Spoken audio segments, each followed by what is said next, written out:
Welcome back to the Quiksilver Pro. That was 88 World Champ Button Lynch breaking down the high-flying approach of Felipe Toledo. And not likely that we'll see moves like that laid down in this particular heat. Heat 11 of round 1. Frederico Morais loves keeping those rails wet, as does Mick Fanning and Gouveia. And he's been doing it in some of the free surfs. But have a look at this wave. Ridden during the break, Frederico Morais getting things started. And of course, we've seen him use that rail work to great success. Matter of fact, he was in the last QS 10,000 semi-finalist. Has been able to mix up his approach and his attack as of late. Pretty good start with that 4.83, and then the champ, the most successful surfer, pro surfer ever in France. Been able to read the ocean for years, so he knows how. Whoa.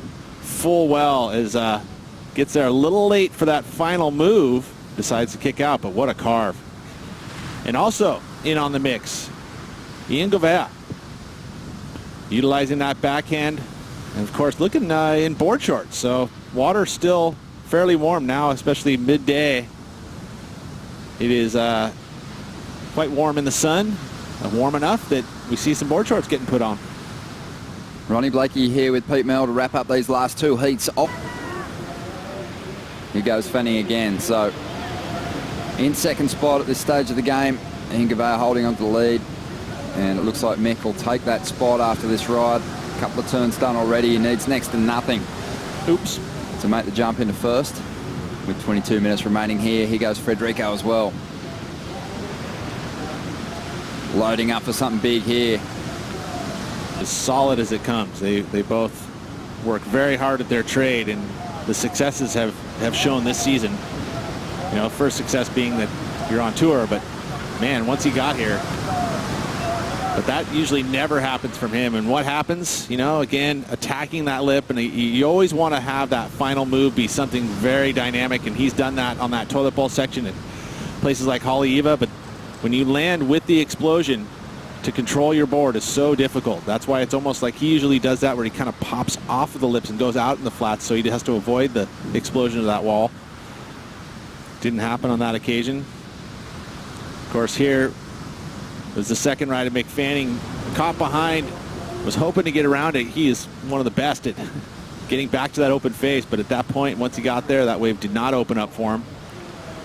Mick swinging again here, so his last wave of 4.63, that got him in front and has freed him up a little bit on this ride. Beautiful first turn. Hooking into the pocket and then just exploding on the whitewater there. As we see Ian Gouveia, he's got the highest scoring ride of this heat so far, a 7. So doesn't need much to make the jump from third into first now. And does very well to plug that float. The way first on that outside section. There's that first move, but then goes into this gravelly road, as we were calling it earlier. So tough to engage the rails. Does well to finish these moves. And he liked it. So he's going to be adding to that 7.0. Again, look at all the foam. And so tough to keep those fins engaged and keep that speed and drive. Just kind of unweights, jumps his board up over there and falls with the whitewater. And he likes it. Pumped up. Quite a celebration. So Ian Gouveia, you know, he did very well early on the season to avoid those round 2 losses. Had a couple of round 1 wins. Seen the replay of Fanning now. But only once has he broken past round 3. Well, Mick bags an 8.4 and moves into the lead momentarily, but Ian Gouveia has responded an 8.57. Single highest score of this heat so far. So he's back out in front. Fanning needs a 7.18. Frederico Morais 5.8. Here goes Fred now. Big swoop off the top. Climbs up onto this section. A bumpy face to deal with. He'll go down in Western Australia and also in Fiji. Now showing us as he's got some big high impact turns here on the beach breaks of France. This wave not really cooperating. Trying to get rid of a 7. Fanning now going to have a shot at that 7.18. Draws off the bottom. Holds that rail for a long period of time. Needs something with a bit more oomph on the inside here to get that number. Another flat section to deal with.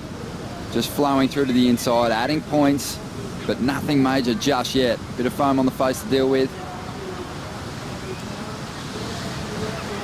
Mick's doing everything he can to turn this into the required score. He liked it. I liked the first maneuver. I think that was a beautiful arc. Everyone gets their perspective in there and get an average. Well, here we go, Fred having a look at this left. He's had a couple of rare falls. Just didn't have quite the critical section you were after. I mean, again, you're right. This isn't the most straight up and down section, but just so smooth in transition. I mean, he has combination major moves there. I mean, but it didn't have that top to bottom section that really starts to see it go upwards of the good and excellent. Yeah, it may come up a little shy after a review. The general vibe is too that Mick's forehand slice, and this comes from a lot of the other competitors on tour, you know, it just doesn't score like it used to because the judges have seen so much of it. You know, he's got to do a pretty intense version of this same turn in 2017 to get the required score, but it's beautiful to watch. But it just seems to be a little bit more credit for that steeper pocket approach from, you know, Ian Gouveia from earlier on. But we'll see. We will see. A personal opinion, we'll talk about it a little bit more after we go through the heat recap, but Ian Gouveia just finding those steeper sections that he's able to really lay into. Well, and here's an example. Those two turns on the outside, they were definitely more vertical on the face. The turns in a much more critical section earns the 7 points. This was the best wave of Mick Fanning, an 8.4. He is performing those arcs to perfection in my eyes, just so clean and precise. This was the 8.57, which gave the lead to Ian Gouveia. Right now, he is still in that #1 position with a pretty, solid 15.57 two-wave total. Mick's last, 6.87. I mean, that wave, it definitely moved into that deeper water, so it wasn't. Now Fanning just pitching this one to Ian Gouveia. He decides to take it, and he's trying to get rid of a 7 now. And now he finds himself on a wall that's not quite steep enough to get that big backhand attack swinging. And he'll have to make up some big numbers on the inside here. A really chunky section to deal with. Jeez. And he comes down on that outside rail and falls hard. Minutes to go. Here goes Morais driving off the bottom into this first section. Loads up, couple of carbs to get this one started. Needs a high range 5 to break combination and give himself a shot in the final stages here. Big end section, floating re-entry to finish that wave off. Fired up, he's going after the number, but he's just going to get into this one. So this is his last shot at it. 30 seconds to go. A float to start this one off. Needs more. Nice little swoop. This wave's starting to stand up. Fanning rolling through to the inside now. Tucks into the barrel. Gets some cover. Tries to punch through the curtain but can't quite get there. Coming to a close. His fin's busted. Well, and he was throwing his head back like maybe he had contact with his board. I think Ian Gouveia getting the job done here over two very tough rivals as he rolls through to the shore break. A fantastic effort from the rookie and a rare first round win. And he is on his way. Just one more big heat coming your way. Kalohe Andino will take on Adrian Buchan and Ezekiel Lau. Stay with us. This is the Quiksilver Pro.